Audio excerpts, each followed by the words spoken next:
Friend, સાંજે શું બનાવો? અને ભાખરી તો બનાવવી જ પડે છે.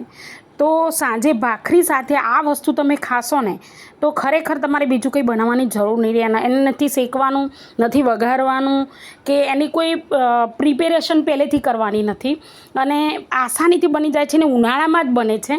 તો આપણે ગુજરાતી કુકિંગ ચેનલમાં તમારું સ્વાગત છે. સબસ્ક્રાઈબ કરો અને આપણે આજે બનાવવાની શરૂઆત કરીએ. તો આને માટે મેં એક ડુંગળી લીધી છે. ડુંગળી નાની હશે તો ચાલી જશે. થોડી કેરી મોટી લીધી છે. એના પહેલાં આપણે શું કામ કરવાનું છે કે એક મિક્સર જાર, જે નાનો ચટણીનો જાર આવે છે એ હોય કે બીજું હોય વાંધો નહીં, એમાં આપણે થોડું જીરું અને મીઠું મિક્સ કરીને આ રીતે દરદરું ક્રશ કરી લેવાનું છે. બહુ પાવડર નથી બનાવી દેવાનો. હું તમને નજીકથી બતાવું છું. આ વસ્તુ ફક્ત ને ફક્ત મસ્ત રીતે બની જાય છે ને ઉનાળામાં જ બને છે મિત્રો.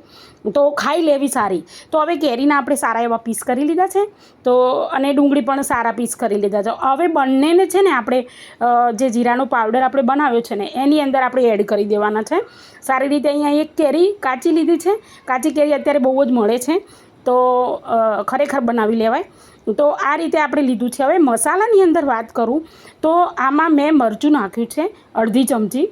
તમે જે ટેસ્ટ પ્રમાણે નાખી શકો છો. એક દાણા જીરું નાખ્યું છે અને મીઠું નાખ્યું છે અને ગોળ નાખ્યું છે.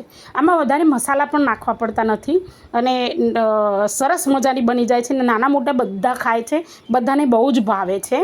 તો ટિફિનમાં પણ આપી શકાય ને 2 દિવસ ઘરમાં રાખી શકાય ફ્રીજમાં. તો જો એને ક્રશ કરી લીધી, કેટલું સરસ રંગ આવી ગયો છે એનો અને તમને દેખાય છે કે એનો ટેસ્ટ, એની સુગંધ ખરેખર બહુ બેસ્ટ આવે છે. એ જીરા સાથે આપણે ક્રશ કરીએ તો ફક્ત આ રીતે જ બનાવજો તો જ એનો ટેસ્ટ ઓરિજિનલ પકડાશે. હવે આ ચટણી છે ને તમે 3 દિવસ સુધી ફ્રીજમાં રાખી અને બાળકોને સવારે નાસ્તામાં પણ આપી શકાય છે, ટિફિનમાં પણ આપી શકાય છે અને સાંજે ભાખરી જોડે બહુ જ મજા આવે છે ખાવાની. ગરમા ગરમ ઘી લગાવેલી ભાખરી જોડે બહુ બેસ્ટ ખાવાની મજા આવે છે.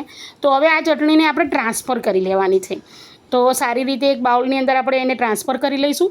આટલા સરસ વિડીયો બનાવું છું. સબસ્ક્રાઈબ તો કરો પ્લીઝ. કોમેન્ટમાં તમે જણાવો કે મારી રેસીપી તમને કેવી લાગે છે અને તમને ખરેખર મારા વિડીયો ગમે છે કે નથી ગમતા. મારી રેસીપી તમને પસંદ આવતી હોય ને તો પ્લીઝ લાઈક તો ચોક્કસ કરજો. જો હું તમને બતાવું. ફરીથી મળીશું આવતા વિડીયોમાં.